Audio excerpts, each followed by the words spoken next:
Audio Jungle.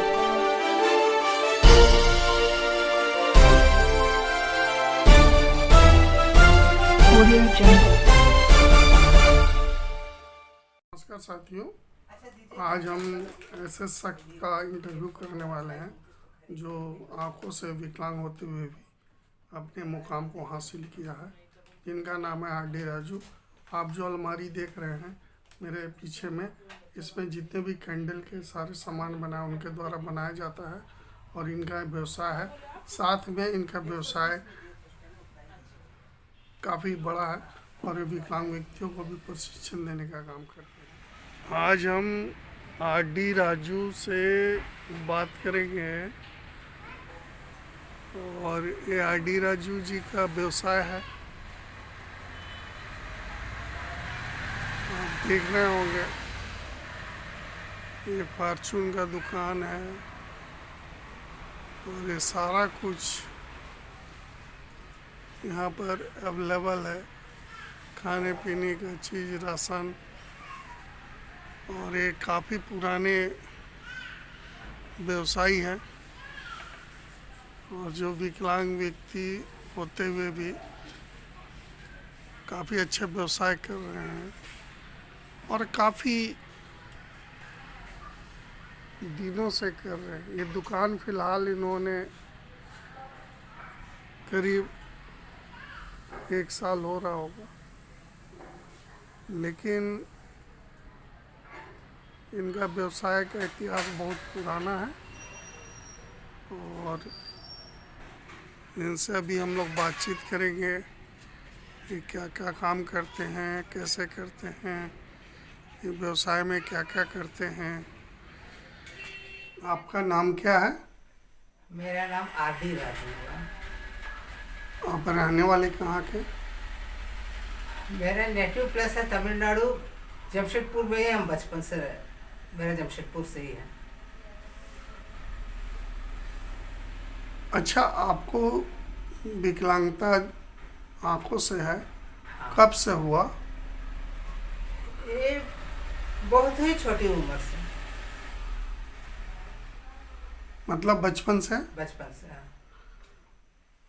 जन्म लेने के बाद? हाँ। कैसे हुआ?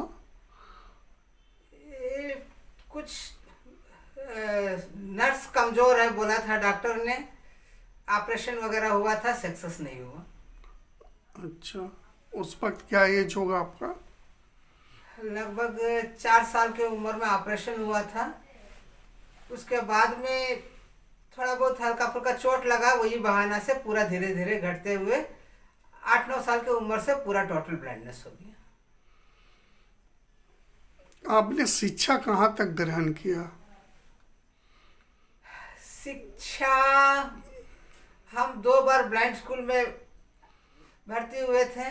वहाँ का माहौल, वहाँ का खाना पीना, पानी हमको सूट नहीं हुआ था। दोनों बार हम स्कूल का शिक्षा से हम वंचित रह गए। उसके बाद में मेरा पूरा बिजनेस में और टेक्नीशियन टाइप के काम में मेरा रुचि चले गया था। अपने काम में जो जो हमें अड़चन आया था उसको थोड़ा सा सुधार लाने के लिए हम इंदिरा गांधी ओपन NOS के माध्यम से हमने मैट्रिक का एग्जाम लिखा। आपने बताया कि टेक्नीशियन में और बिजनेस में हमारा मन लग रहा था। हाँ। तो टेक्नीशियन में आप क्या करते थे? आपको तो दिखाई नहीं देता। टेक्नीशियन में पहले हम हाथ से कुछ कुछ हैंडीक्राफ्ट आइटम्स बनाते थे। उसके बाद में sweater hand netting, machine netting करते थे। वो जब काम करते करते हमको मशीन वगैरह बनाने में मेरा रुचि गया, तो नेटिंग मशीन पूरा खोल के रिपेयरिंग कर लेते थे। अभी जैसा आटा चक्की वगैरह हुआ, ये सब भी खोल के अपना जहाँ ज़रूरत है जितना तक है वहाँ बना लेते हैं। पंखा कॉइल वाइंडिंग कर लेते हैं। इस टाइप का छोट-मोट काम कर लेते हैं। और बिजनेस में आप क्या करते हैं? बिजनेस में हम तो कई तरह का बिजनेस किए, एक दो बिजनेस नहीं किए। हम आलू प्याज से लेके सोना चांदी का तक का बिजनेस, हम सब कुछ बिजनेस किए हैं। मतलब आप बताएंगे कैसे बिजनेस में आप आए हैं, आपको कैसे बिजनेस में क्या क्या चुनौतियों का सामना करना पड़ा, क्योंकि बिजनेस जो ऐसा चीज़ है मतलब वहाँ पर काफ़ी मतलब कंपटीशन होता है, तो उसमें आपने कैसे मतलब बीट किया, आपने कैसे अपने आप को आगे बढ़ाया, क्या क्या चुनौती आई, पूंजी का भी अभाव हो सकता है तो उसको कैसे समाधान ढूंढा, तो थोड़ा आप बताएंगे अपने जर्नी के बारे में। बिल्कुल, बहुत अच्छा सवाल है। यह है पूरा हिस्ट्री तो बहुत लंबा हिस्ट्री है, इसे फिर भी हम अपना शॉर्ट में बोलने का कोशिश करते हैं। सबसे पहले तो हम लोग 5 भाई 1 बहन है।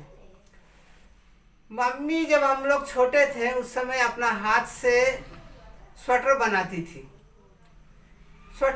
थी। तो और हमारे भैया बहन सब कोई साथ में बैठ जाते थे, हमको सिखाओ मम्मी बोल के। वो लोग कुछ कुछ थोड़ा सा बुनाई कर लेते थे, तो हम भी 2 कांटा लेकर बैठ जाते थे। तो हमको मम्मी बहुत गुस्सा करती थी, तुमको तो दिखाई नहीं देता है, तुम कैसे बनाओगे, हमको क्या परेशान करते हो। तो नहीं मम्मी, हमको ऐसा मत बोलो, शायद कल को मेरा यही जिंदगी बन जाए। तो बोलता इससे थोड़ी जिंदगी बन जाएगा। तो बोला शायद बन सकता है। आखिरी में हकीकत में वही मेरा जिंदगी भी बना था। तब हाथ से थोड़ा सा नेटिंग करना सीखे थे, तो धीरे धीरे उसमें मेरा रुचि बढ़ते गया। अच्छा सुंदर सुंदर स्वेटर बना लेते थे, तो उसे देखकर हमें बहुत सारा मांग आने लगा, हमको हाथ से स्वेटर बना के दो बोल के। तो उससे हम 2-3 स्वेटर हाथ से बना के दिए थे। हमको उसमें 35 रुपया हमको मजदूरी मिला था 2 स्वेटर बनाने का। वही हमारा बिजनेस का पूंजी रहा। तो उसी से थोड़ा सा ऊन खरीदे, स्वेटर बनाए, फिर उसको बेचे। तो उसको बढ़ाते बढ़ाते फिर हैंडीक्राफ्ट तरफ में और ध्यान गया। जैसे तार का गुड़िया, मोती का गुड़िया वगैरह सब बना के बेचते थे। इसको ट्रेनिंग के रूप में भी सिखाते थे लोगों को। CDN-W में भी हम ट्रेनिंग इंस्ट्रक्टर थे, हैंडीक्राफ्ट ट्रेनिंग इंस्ट्रक्टर थे, स्वेटर नेटिंग का इंस्ट्रक्टर थे। यही सब काम करते करते हमको हर तरह का बिजनेस में मेरे को ध्यान बहुत जाता था। मेरा पापा बिजनेसमैन थे, उनका ग्रॉसरी स्टोर था। वो अपना ग्रॉसरी स्टोर तक ही वो अपना बिजनेस को वो ध्यान देते थे, लेकिन हमको जो देखा उस चीज का हमको बिजनेस करने का मेरा मन में शौक था। हम ऐसा नहीं है कहीं पर भी अगर एक आलू लेने गए तो आलू ही हम लेके आए, वैसे नहीं है। आलू लेने गए, हो सकता है रास्ता में हमको दाल चावल जच गया, 2 बोरा दाल चावल लेके आ गए। अगर दाल चावल लेने गए हमको ऊन जच गया, ऊन लेके आ गए। इस तरह से हमको जिसमें जो रुचि गया उस चीज को लेकर हम बिजनेस करते आगे बढ़ते गए। मेरा स्वेटर नेटिंग का बहुत अच्छा व्यवसाय था। बहुत सारे स्कूल यूनिफॉर्म का काम हम करते थे। अभी स्कूल यूनिफॉर्म में लगभग हैंड नेटिंग, मशीन नेटिंग का काम सब बंद हो गया है। हौजरी में अब चला गया स्कूल यूनिफॉर्म सब। हौजरी में अब अलग इन्वेस्टमेंट करने के लिए हमको मन नहीं था, इसलिए हम उस काम से थोड़ा हट गए। ऑलरेडी इस नेटिंग व्यवसाय में हम कई लाखों रुपया हम लगा चुके थे। अब इसको सब पूरा खत्म करके अब हौजरी में उसमें और इससे बहुत कई ज़्यादा लाखों का उसमें पूंजी का दरकार है, इसलिए उसको हम छोड़ दिए। अब इधर करते करते हमको मोमबत्ती में रुचि गया। मोमबत्ती अपना बनाना कोशिश किए। मोमबत्ती फैंसी कैंडल्स बनाए। फैंसी कैंडल्स करते करते मोमबत्ती सांचा का उसका मटेरियल का सब बहुत डिमांड आने लगा। वो सब लाके भी सप्लाई किए लोग करते हैं, करते भी थे, अभी भी करते हैं। मोमबत्ती का मेरा बहुत अच्छा व्यवसाय है। हमारा शादी के बाद में हम लोग बातचीत किए थे, हम लोग बनवा रहे हैं, गैर विकलांग लोगों का साथ बना रहे हैं। तो हम लोग अपना दिव्यांग लोगों का ग्रुप बनाकर उन लोग का साथ से उन्हीं लोग से बनवाकर हम लोग क्यों नहीं बिजनेस कर सकते हैं। तो हम लोग एक ट्रस्ट बनाए थे, उड़ान विकलांग वर्कशॉप। उसके माध्यम से बहुत सारे दिव्यांग लोगों को हम लोग ट्रेनिंग करवाए थे। वो दिव्यांग ग्रुप के द्वारा ही हम बहुत सारे मोमबत्ती बनवाते हैं। बनवा के वो लोग को अपना प्रोडक्शन कास्ट दे देते हैं, इसको मार्केटिंग करवाते हैं। तो वो लोग को भी कुछ फायदा हो जाता है। उसमें हमको 2% 4% का हिसाब से भी अगर हमको बचता है तो हमको बहुत इनकम हो जाता है उससे। अब मोमबत्ती में भी इतना कंपटीशन आ गया है, तो आगे के लिए हमें अपना बचाव करने के लिए, मेरा पापा का व्यवसाय था ग्रॉसरी स्टोर। तो हम सोचे ग्रॉसरी स्टोर का डिमांड जिंदगी में कभी ख़त्म नहीं हो सकता है। तो इसलिए हम एक तो अपना एडवांस प्रोटेक्शन के लिए हम एक दुकान भी अभी खोल लिए हैं। ऐसे हर बिजनेस में तो कंपटीशन के बिना तो कोई बिजनेस नहीं होता है। जितना कंपटीशन ज़्यादा होता है उतना बिजनेस करने में मज़ा भी आता है, वही बिजनेस अच्छा से जमता भी है। अब पूंजी का जहाँ तक सवाल रहा, मेरा वो 35 रुपया ही मेरा सबसे पहला पूंजी था। उसी को हम बढ़ाते बढ़ाते बढ़ाते बैंक से एक बार 5,000 का लोन लिए थे, उसे क्लियर किए। फिर 20,000 का लोन लिए, उसको क्लियर किए। फिर 35,000 का लोन लिए, उसको क्लियर किए। फिर 2 लाख नहीं 1 लाख का लोन लिए, उसे क्लियर किए। उसमें थोड़ा सा दिक्कतें आई थी 1 लाख का लोन लेने में। उससे बहुत मुश्किल से लोन लिए, लेकिन उसको चुकाने में भी हमें थोड़ा सा असमर्थ रह गए थे। फिर उसको मैनेज किए। उसको मैनेज करने के बाद में वहाँ जब थोड़ा सा लेट हुआ, डिफ़ॉल्ट थोड़ा निकल गए, तो हमको लोन देने से दिक्कत आ गई थी। फिर छोड़ दिए। फिर बाहर में हम चिट फंड खेलते थे।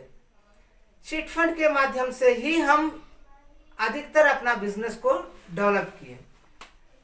बिजनेस डेवलप करने के बाद में अभी हमें लास्ट 1.5 साल पहले हमें मुद्रा लोन मिला 1.5 लाख रुपया। बस उसे ही लेकर अभी हम अपना बिजनेस रनिंग कर रहे हैं। आपने जैसा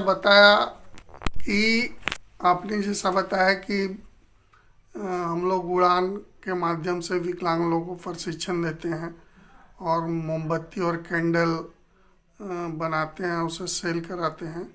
तो इससे जुड़ा हुआ 2 सवाल है। पहला सवाल ये है कि कितने विकलांगों को आपने अभी तक ट्रेनिंग दिया होगा, और ये मोमबत्ती जो भी कैंडल बनता है, इसका बाज़ार का मतलब आप कैसे इसका मार्केटिंग करते हैं, क्योंकि तो सालों चलने वाला बिजनेस नहीं है। अच्छी सवाल है। ऐसे कितने लोगों को ट्रेनिंग कराए हैं, ये एक सवाल है। हम गैर विकलांगों को तो कई हजारों लोगों को हम ट्रेनिंग करवाए हैं। मोमबत्ती, sweater netting, hand netting, machine netting और आपका हैंडीक्राफ्ट, इस तरह का सब कुछ लेकर कई हजारों लोगों को हम ट्रेनिंग कराए हैं। दिव्यांग लोगों को भी कम से कम हम 1,500 से 2,000 लोगों को हम ट्रेनिंग कराए हैं। इसमें से हमारे साथ अभी काम करने वाले लोग हैं, कम से कम 250-300 जन अभी हमारे साथ काम कर रहे हैं। इसका मार्केटिंग कैसे करते हैं? हाँ, ये भी अच्छा सवाल है। मार्केटिंग तो सबसे पहले हम मेला में आरडी राजू के नाम पर बैनर लगाकर हम अपना प्रोडक्ट बेचते थे। मोमबत्ती से लेकर मेरा खाद्य पदार्थ तक सब कुछ हम बेचते थे। मेला में अभी मेरा इतना पहचान बन गया है, मेला में स्टॉल लोग कोई घुसता है तो राजू का स्टॉल कहाँ है खोजता है। इतना मेरा लगभग लोगों के प्रेम, ऊपर वाले के कृपा, हमारे वेल विशर के दुआ, ये सब के माध्यम से हमको एक अच्छा ही पहचान मिल गया है। इसलिए मेरे प्रोडक्ट को अपने लोग खोज के लेते हैं। एक दूसरी बात, अभी अपना संस्था के माध्यम से बहुत सारे स्कूल्स में अप्रोच करते हैं, तो दिवाली का टाइम में हर स्कूल में हम लोग को स्टॉल लगाने का मौका मिलता है। तो वहाँ बहुत अच्छा खासा माल निकल जाता है। स्कूल्स में, कंपनीज में, कॉलेज में वगैरह में सब हमको बहुत सारा मौका मिलता है। इसमें बहुत अच्छा माल कटता है। जो सालों भर बनाता है हमारे साथी लोग, वो लोग को एक साथ मोटा इनकम मिलता है दिवाली के आसपास में। और जहाँ तक सवाल रहा, सालों भर ये चलने वाली बिजनेस नहीं है जो बोलते हैं, ऐसा नहीं है। मोमबत्ती का बिजनेस सालों भर चल सकता है। वो प्लेन सिंपल कैंडल अगर बनाए तो वो सालों भर चल सकता है। प्लेन सिंपल कैंडल्स दिव्यांग लोग जितना हाथ से मेहनत करके बनाएंगे, उससे उनका सालों भर का गुजारा नहीं हो सकता है। इसीलिए हम फैंसी कैंडल्स बनवाते हैं, उसमें थोड़ा सा इनकम ज़्यादा होता है।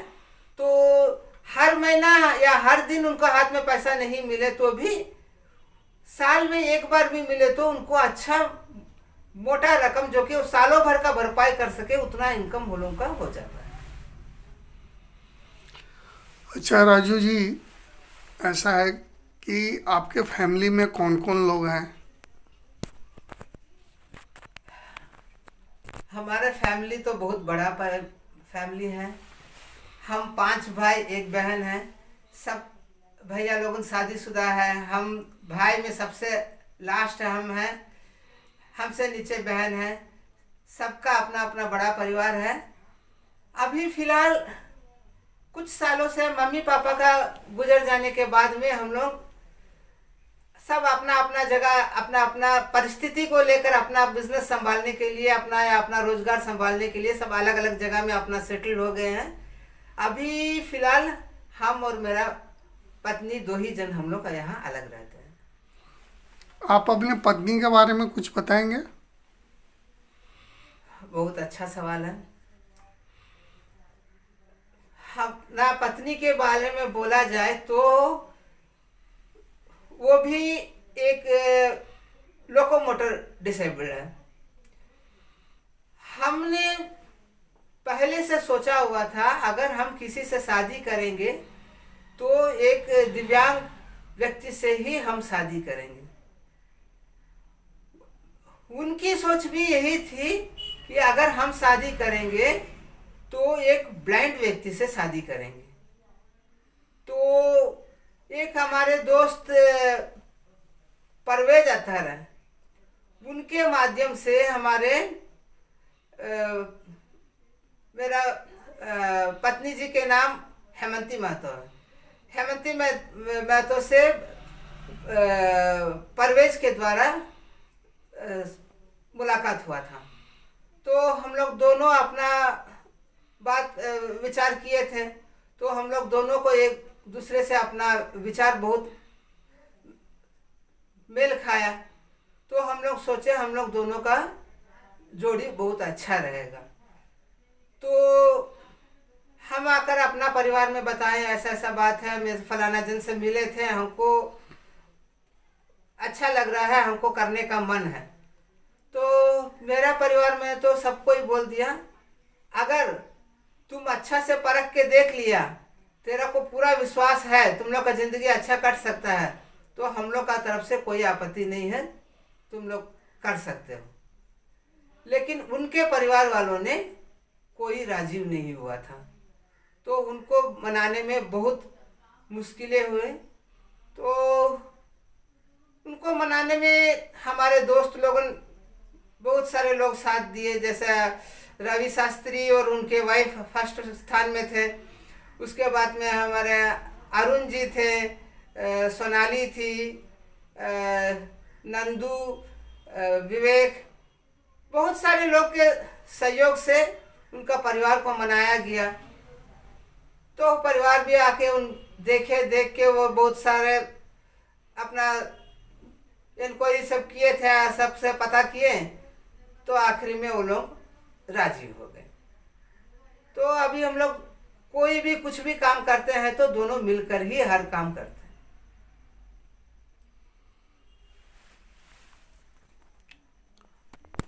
बहुत बहुत धन्यवाद राजू जी। हम चाहते हैं कि विकलांग लोगों के लिए आप कुछ संदेश दे सकते हैं, क्योंकि आपका बहुत पुराना अनुभव है व्यवसाय के क्षेत्र में, और हम चाहते हैं कुछ सुझाव और कुछ विचार आप उन विकलांगों के लिए दीजिए जो सोचते हैं कि हम नहीं कर सकते, अपने आप को अकेला महसूस करते हैं। तो आप एक प्रेरणा के स्रोत हैं, तो हम चाहेंगे कि आप उनके मार्गदर्शक के रूप में कुछ विचार रखें। बिल्कुल। सबसे पहले हमारे सभी साथी लोगों को, अपने भाई बहनों, सबको हम एक ही शब्द कहना चाहेंगे कि अगर अपना हौसला बुलंद रखे, कभी हिम्मत नहीं हारे, तो दुनिया हमारे मुट्ठी में। हम लोग किसी से कम नहीं है। अगर दिव्यांग हो, गैर विकलांग हो, कोई भी हो, अगर अपना हौसला बुलंद रहे तो हमारे कोई भी काम में कभी अड़चन नहीं आ सकती है। कोई हमें कुछ भी करने से कोई रोक नहीं सकता है। अगर हम कदम कदम बढ़ते जाएं तो हम 2 कदम बढ़े तो हमें 20 कदम आगे बढ़ाने के लिए दुनिया आगे खड़ी है। अगर हम घर बैठकर कुछ चाहें तो असंभव है, एक बात। दूसरी बात है, अपना पूंजी, वर्किंग कैपिटल, ये मेरे पास नहीं है बोलता है, इसको हम कभी स्वीकार नहीं कर सकते हैं। हम भी खाली हाथ से शुरुआत किए थे। इस प्रकार हर कोई अपने खाली हाथ से कुछ भी कर सकता है। धन्यवाद।